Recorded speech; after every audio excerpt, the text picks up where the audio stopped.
I just want to try. I don't know anything about cinema, so I wanted to learn about the craft. I didn't know anything about what's happening behind the camera, so I felt that you need to know at least the basics of what's happening behind. Rajendra Prasad garu was a good friend of my dad, so I used to go meet him on the sets, but I never thought of getting into the direction thing. But so, what did the director want in Sundarakanda? see, I've done more of very serious and intense kind of roles. So he wanted me to be a bit more acting course. They used to tell you just feel the isolation, you just feel it's your space. When I was acting with Prakash Raj garu, that was the first day and we were doing the interval sequence. We were just waiting for the shot. I told him I feel nervous to act in front of you. Yeah. He said just be chill. See, now after the evolution of OTT, the theatrical experience is more important. See, Mohanlal garu was he's not a lean kind of thing, but he's been maintaining that. That's exactly what I'm saying. He's people don't care. Presta Premium Women's Wear. Let your body love it. Darling, mobile ullagin superstar. Joyalika's world's favorite jeweler diamond wedding collection by Bride. Hi Rohith. Hi. Congratulations on Sundarakanda. It's coming out soon. You're playing a guy of a certain age who has not yet gotten married but is looking to get married, and you have 5 conditions to find the girl. Yeah. So it sounds like a fun kind of movie. Yeah, it's a fun film. It's a fun film, right? So, I just want to go back, and before we talk about the movie, you are the nephew of Mr. Chandrababu Naidu, and he is the son-in-law of Mr. N.T. Ramarao. So, at what age did you become aware that this is the kind of family I'm from, this mix of politics and cinema? When did you become aware of that? Actually, it's my father's passion towards cinema. He used to be a stage artist in college. Right. So he wanted me to be an actor when I was doing my 12th standard. Okay. So, but that time I wasn't that keen. But later, but you knew about the family, all that. You were aware that they had big fans and all that. That I was aware. Okay. But I wasn't that keen. Then I studied in Chennai, Anna University. I was doing my bachelor's. So the final year I felt, okay, I just want to try. I don't know anything about cinema. So I wanted to learn about the craft basically. And so then I went to New York Film Academy, then did my acting course over there. And after that I did a filmmaking course, a short-term course. Yeah. So to understand what exactly is happening behind the camera also. But your father wanted you to become an actor. Yeah. But why did you need to know all this? I didn't know anything about what's happening behind the camera. So I felt that you need to know at least the basics of what's happening behind. Okay. So then I did a 3 months course on filmmaking to learn exactly you need to know even what's behind them. So I learned about that. Okay. So that's interesting because there are a lot of actors who, become ADs or, just be on the sets because you had access, right? That's why I'm curious about this journey of yours, because you had access to film stars, you had access to, big people. So you didn't want to go through that. No, I don't know. I just, I used to go to the sets, but it was more about to go meet Balakrishna garu sometimes. Rajendra Prasad garu was a good friend of my dad.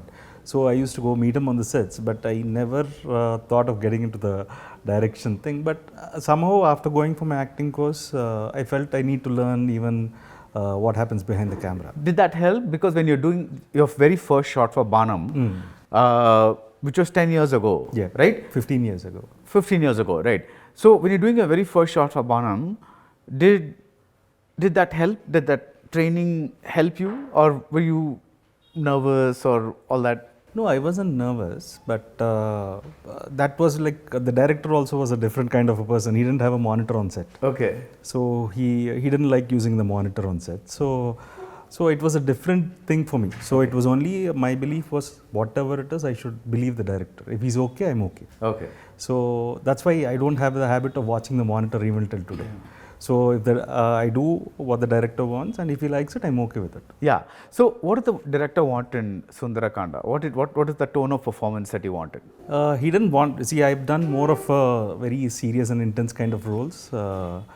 But it's been long time I've done something in this rom-com genre. Yeah, yeah.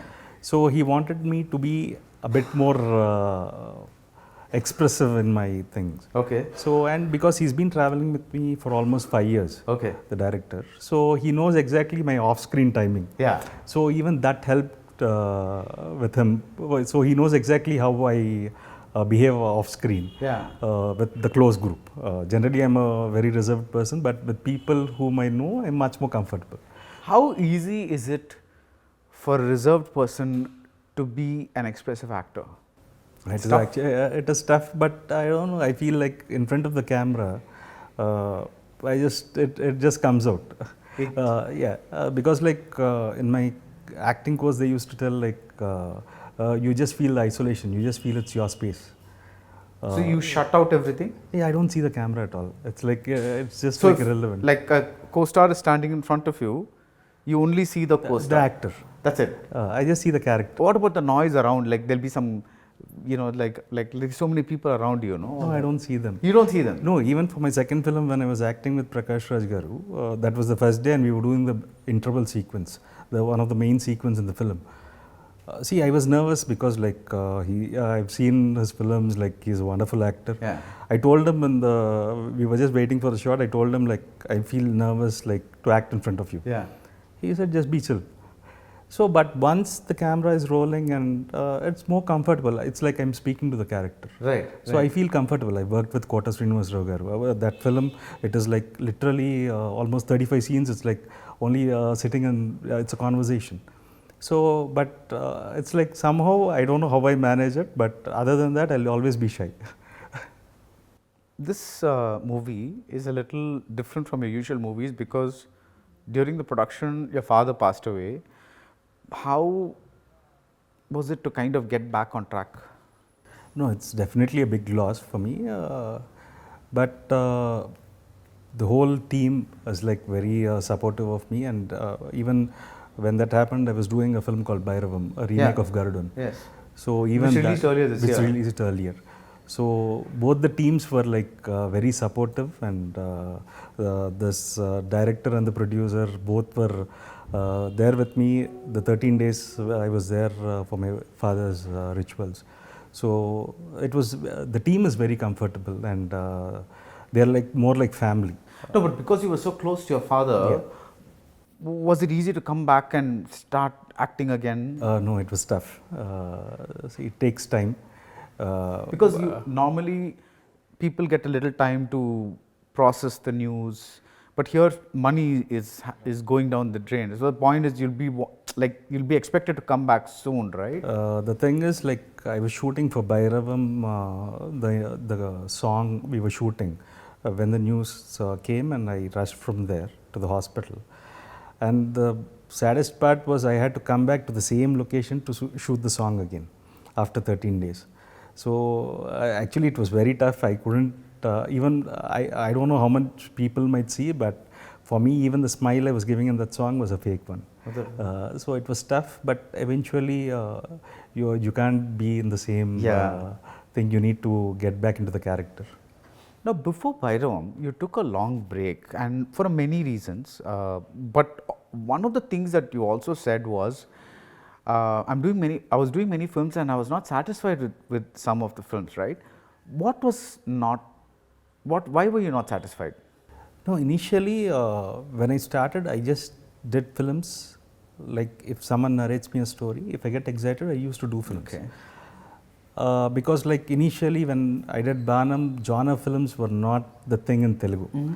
So people were more into the commercial films. Those kind of films used to work big time. So after a point, it was like, see, you need success. You need commercial success to survive over here. And to tell bigger stories, you need commercial success. At some point, what I did was I started picking up films for those commercial success, not realizing the value of content. So those films, till then, even though the films weren't a success, I had respect. But after a point, because of doing films which I thought would be great commercial success, those films even took away the respect which I was getting. And suddenly it was like one film after the other, one film after the other. I started lining up films just to make sure that I'm doing films constantly, and that became like a loop kind of a thing where I was not realizing that my films are not working. So suddenly one day it just hit me hard, saying you just should stop and stand still for a while, otherwise you're not going to realize how down you're going. So then I said, okay, I'll take a break for a year, and then let's see what kind of films I need to do. Yeah. So 2019 I didn't do any films. So 2020 we started working on a couple of scripts. Then COVID happened. Then 21 my father fell ill. So then 22 again, okay, because like I had scripts which were very high in budget. So you need to create a market initially to make those films. So then I said like, okay, let's make a small film, cute film basically, so that if that works, then we can create a market for ourselves and then do it. And then we started working on Sundarakanda. Okay. So that is how Sundarakanda. See, the other two films after my comeback which I did just came in the journey. But the original thing we planned for a comeback was Sundarakanda. Now, see, explain this to me. When you're saying you chose films because they excited you, like when the narration came, you were excited, right? Now, you're also part of the audience, right? Right. So, if something is exciting you, there is a good chance that somebody in the audience will also get excited, right? So, logically, that seems to be correct. How else do you choose a film? No, see, that's what initially I used to see. See, basically there were layers in Telugu cinema. It was like you need to have a separate comedy track, a commercially viable film. Yeah. Somehow, I don't know, I studied in Chennai and I was fascinated by Tamil cinema. I don't know. I started, and people always thought Telugu cinema was more of glitz and glamour. It was more of like colorful clothing, and I didn't want to do. I wanted to try something new in Telugu cinema. So I started with a film which was a very offbeat genre, Banam. So it was a very unique film for Telugu. See, there are people who liked it. Even today, there are people who appreciate it. But the commercial success that film should have got, probably in today's days, probably the film would have seen much more success. Yeah. But that day, it was a good film. It didn't do commercially well. So even Pratinidhi, a film that was remade in Tamil as Rangam Kotu. Even that film, it was like a very unique concept. People loved it, everything, but it didn't get the desired result. The reviews were really good. But everything was nice. Yeah, but even for the film in 2016, we produced a film called Appatlo Okadundevadu. That film reviews were excellent and everything. I don't know, some of the film commercially we couldn't achieve the success which the film deserves. So see, now in Telugu, people are accepting more of genre films. They're liking to see a new world created. But before in the day, it was more of entertainment, the commercial songs. It was more like that. So see, now this is probably the right time for me to make films, probably than then. Right. But do you still choose films that excite you? Yeah. That's not changed. No, in between there was a phase where I was looking for films which might pay off. Okay, so I'm not totally convinced, but this package looks good, so I'll do it. That was there. Because the packaging is there. Yeah. Okay. See, I signed 2 films for a single banner. Varahi, who they did Iga. George Tananda was the script, which I heard for 5-10 minutes. Just the idea. I loved the idea. They offered me another film called Raja Chaiveste. See, I was 50-50, but because it's the same banner, they asked me, I said, okay, this might work out, they are confident. So I just did it.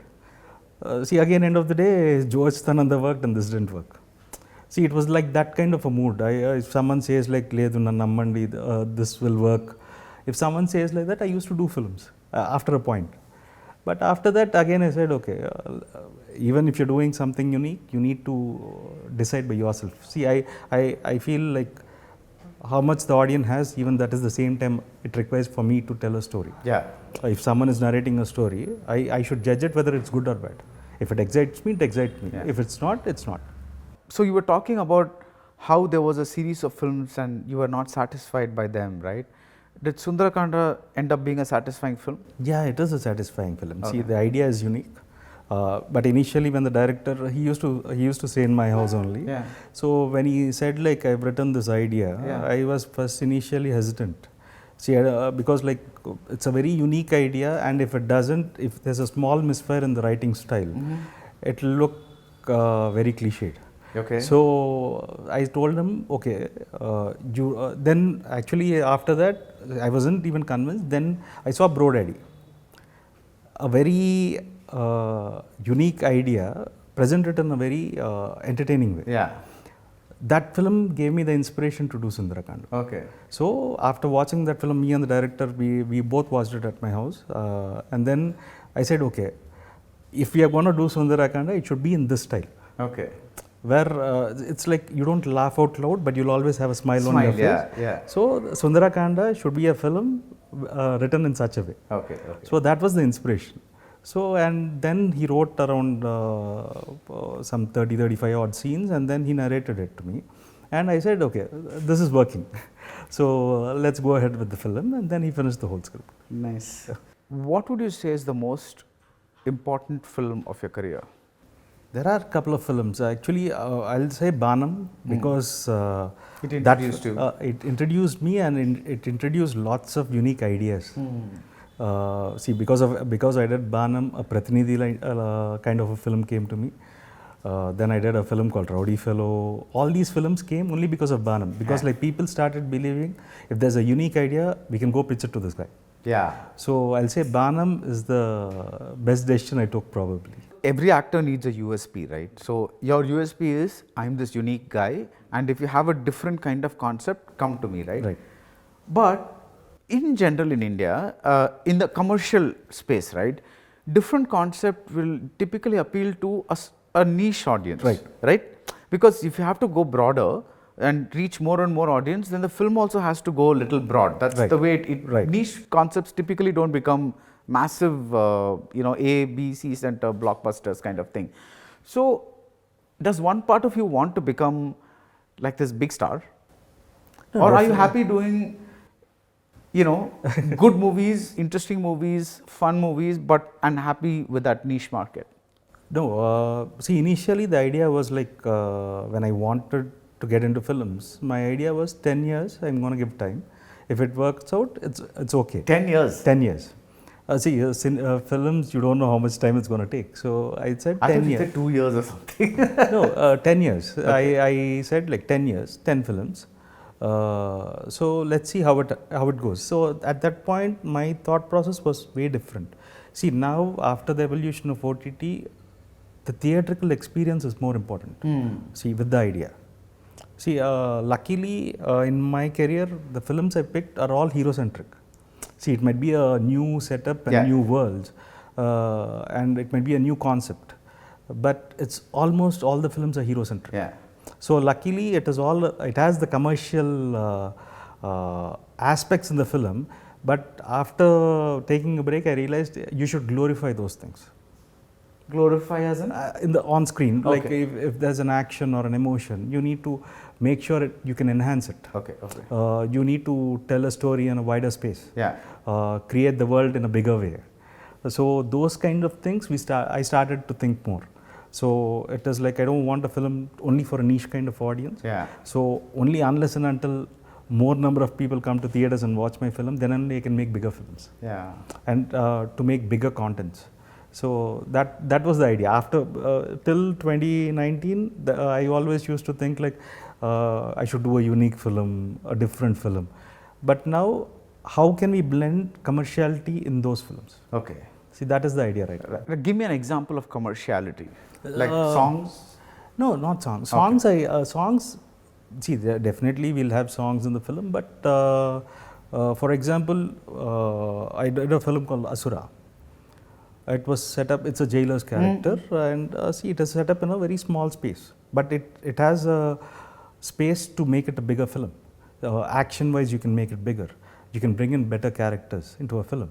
So that time, scale of the film. Okay. See, today you see the scale is more important. If it looks big, more people they should get that adrenaline rush in theaters while in the action sequence or anything. Before it was for me like action was action. Okay, I'll do for 2-3 days the fight. I don't even think about how they compose the fight or anything. I was okay. But now you need to glorify it a bit. If there is the requirement of an action sequence. Does Sundarakanda have an action sequence? It has 2 cute action sequences that it. See, it was like, it's part of the story, but they are very small, cute film Like, for it's this not- film. It's not like serious action. Right. Now, when you mentioned Pratinidhi, right? It's like, again, we talked, it got great reviews. Across the board, it was very good. But then when something like that, which you liked, it's excited you made the film, it's gotten good press, good reviews, some people seem to like it, but somehow it doesn't make a mark at the box office. How do you process that kind of thing? No, the main problem with the film, you have the idea, everything. You could have made it on a larger scale than Again, required. scale is the scale. Okay. The scale. If you would have made that film on a bigger scale, that film would have reached a wider audience. See, we shot it. See, for that film, we did so much magic on editing. So that time there was some Samaikandra movement in Andhra Pradesh. So I spoke to all the news channel heads. We got footage of those. We didn't shoot it exactly. So we used all the crowd footage from those. So it was not made on a huge scale. See, it is similar on the notes of Wednesday, but Wednesday, even though it is a thin line, it looks bigger. This film, the making it looks smaller. Okay. So I feel that if you can give a bit more to cinema, it will look much bigger. But take the example of, like the movies that are small but have done well, like here, like Balagam or Court or something like that, right? They don't really have, it's basically the content that's clicking. They don't have scale. No, that's what, Balagam, and these are all rural films, and this is a court drama. Yeah. See, Pratinidhi is like, that's what, it's more of a, how do you say it? A little bit of a thriller. Thriller, and it is more crowd-oriented film. It's larger in scale. Yeah. See, when you're kidnapping the chief minister of the state, it should look massive. Okay. See, so those things give you the hype. Yeah. See, that was not there in the film. See, the content is strong and everything, but that scale is not that massive. Yeah. So you need scale for certain things. Certain films. Yeah. So who would you say has been the most important influence on your career? My Pednana, Mr. Chandrababu Naidu garu. Okay. See, I used to weigh around 126 when I went and told him that I'm going to get into films. And he said, you need to look good on screen, you need to work hard, this is not an easy industry. And see, those words, like, it is just very simple to, even a small wrong reaction from him, I wouldn't have been here. And he's been very supportive, and ideologically, I've learnt a lot from him. See how he carries himself in public. It's not 1 day or 2 days. It's been from almost 40-45 years he's been in public. And the way he handles himself, see, that has been an inspiration. So he indirectly has taught me more. Right. So tell me something that you have imbibed from him that you use in your career.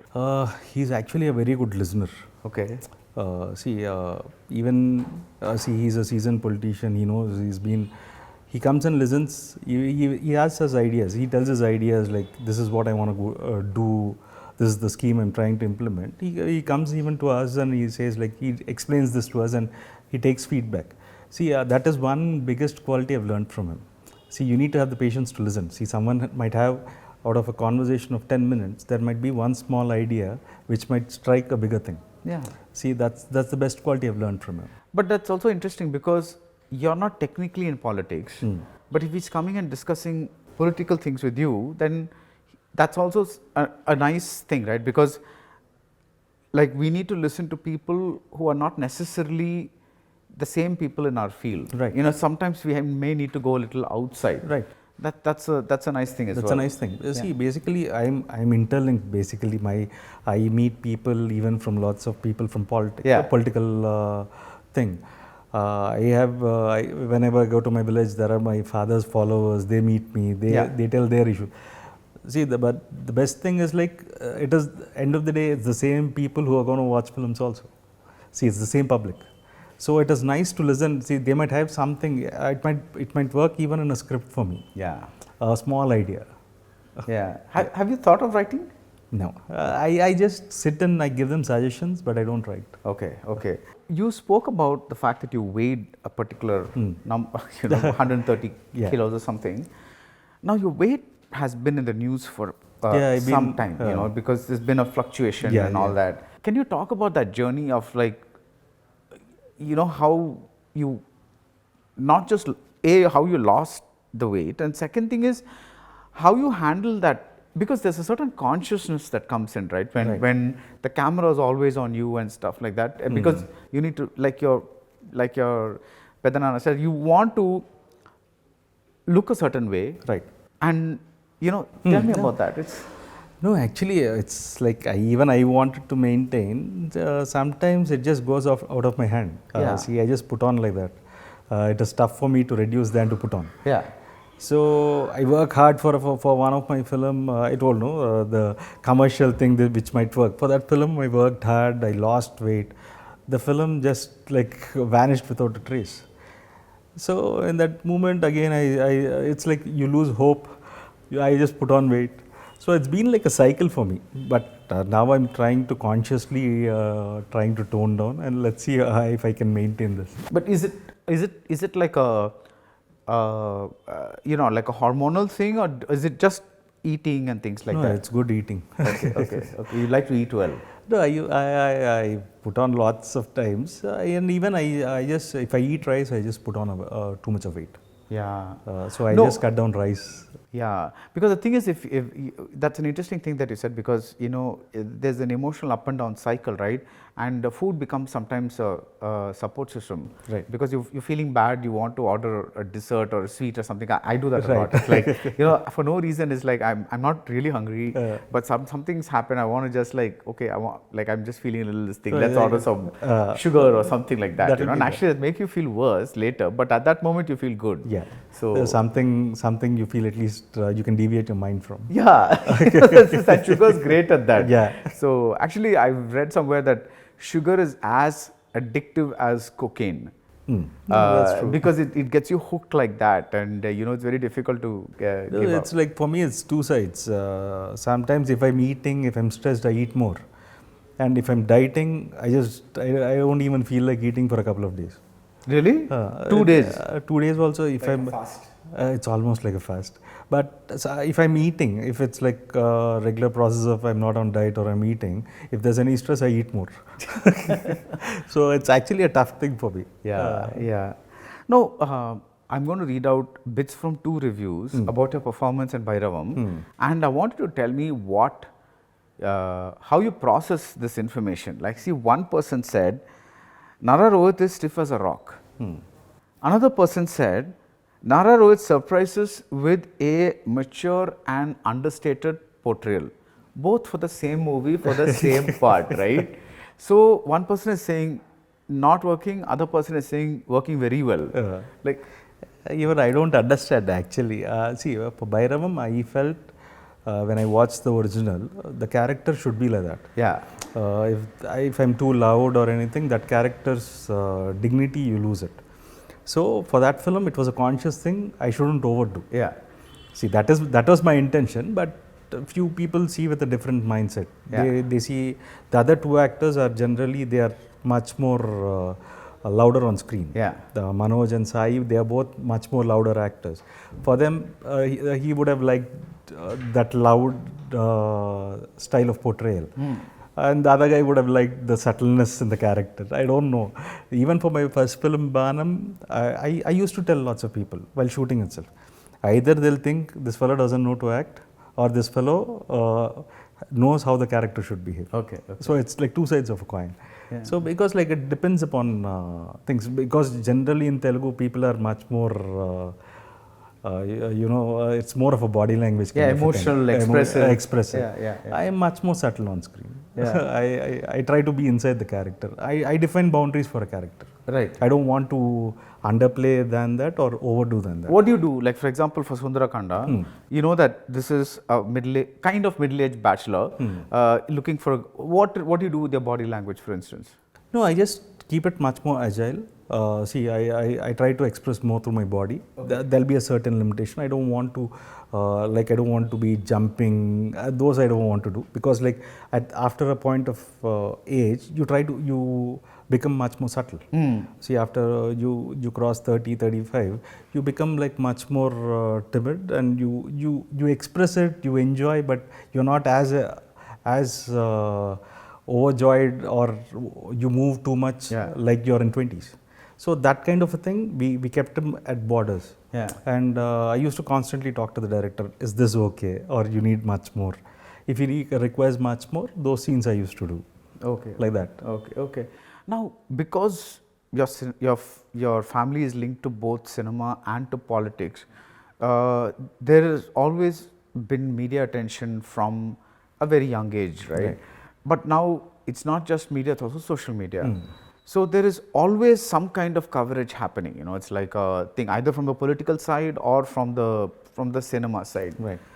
How do you deal with the fact that you're always under a microscope? No, actually we got used to it. See, from a young age, probably there's news about my Pednana, my dad.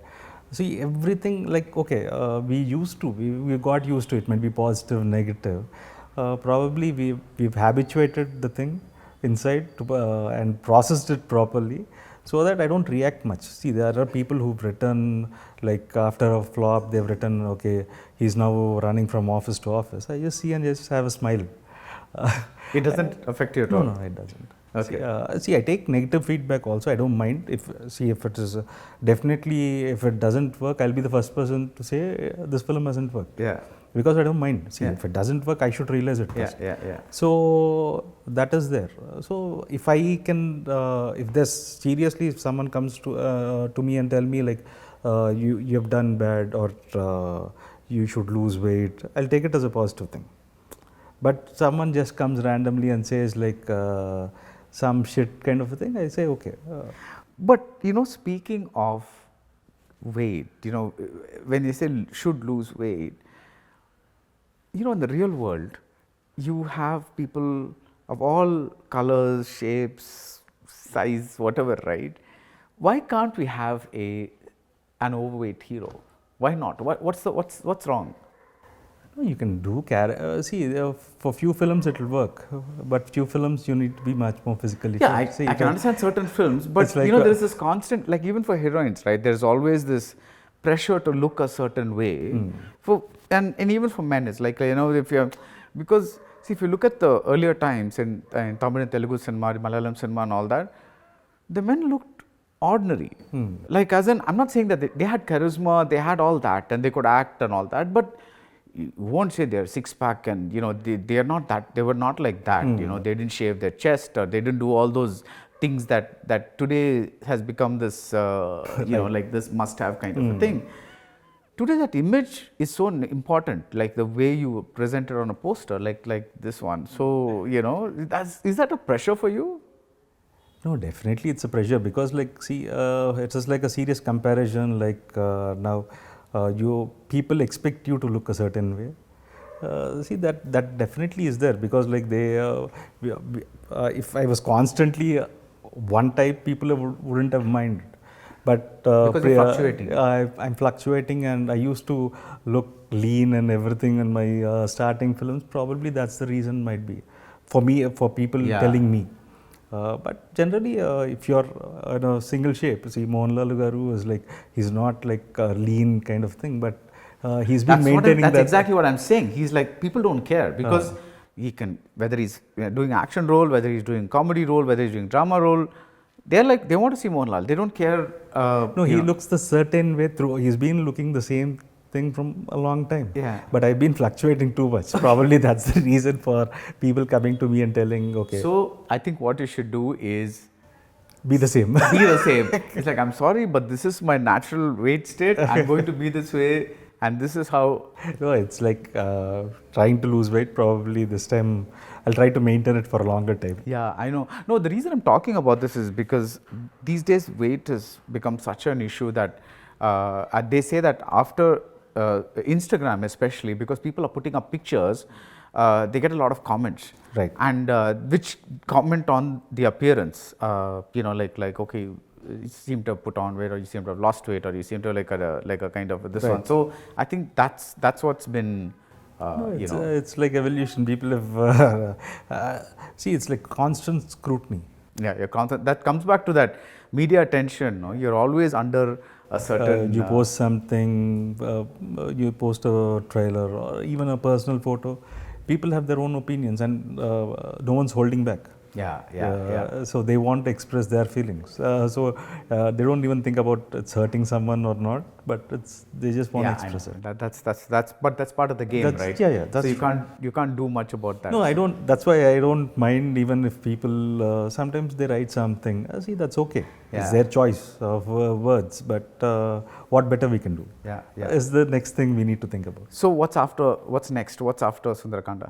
We've lined up 2-3 films. Like I'm trying a period film based out of 1965, and it is actually a crime thriller, but we are trying to deal it from the hero's perspective. Oh, So we are doing it in a different way. a period crime thriller. Yeah. That's nice. Set in which period?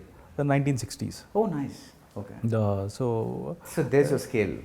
Yeah, you need Uh, scale for that. For that film requires scale, Yeah. and that we have finished bounding the script and everything. So that one is done, and then one we are doing a reincarnation based film. Oh, Even that is a period thing. So a couple of films, and then again another film with Venkatesh, the same director of Sundarakanda. That's again a love story. So it's a 3-age love story. So nice, interesting. That the bunch of films looks interesting. I'm especially interested in the reincarnation. Reincarnation. That sounds like, because one point people used to do a lot of those, but now that hasn't been that many. no, but this is interesting. Both the 2 times are set up in period. Both are period. Both are period. Can you say which periods? 1975 and 99. Specifically 99. Why? No, we just we have taken a few real incidents, and I didn't want to go beyond 2000 because after 2000 there are few things which have evolved. Yeah, So technology. technology Yeah. side. So I said okay, let's bring it below 2000. So we just wanted an age gap between those 2 times. Nice. So all the best for Sundarakanda Thank and you. for the future films. Thank you. Thank you so much. Thanks. Presta Premium Women's Wear.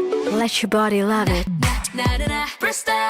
Darling mobile உலகின் super star Joy Alucas, world's favorite jeweler, diamond wedding collection by Pride.